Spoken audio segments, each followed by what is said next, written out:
Ayan, good morning. Ayan. Andito tayo sa ano ngayon, Taytay Rizal. Nag-home service tayo dito sa Access Suzuki. Ayan, ito nilagay natin. Tia original at saka itong 60 watts sa Senlo. Ayun siya.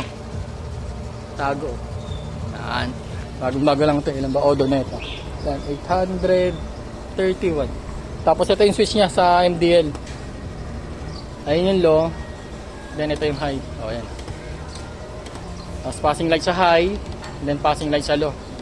Tapos pag naka-off siya, pwedeng sabay dito sa switch. O, ito ang ginamit kong passing light. Ayan.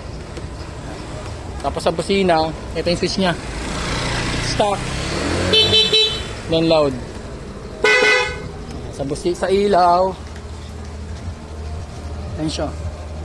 O, ayan. Pag lumiko, wala, hindi tatama yan. Ayun, hindi siya tumatama. Yung ilaw ang tumatama, pero sa ano, yung buga ng ilaw ang tumatama. Ayun, pero sa likuan wala. May nagtatanong sa akin, ayun siya. Ayun yung low niya. Then yung high yung dilaw. O, ayan. Liwanag. O, ayan. Dito sa Taytay, sa Access Suzuki. Ayun lang. Thank you.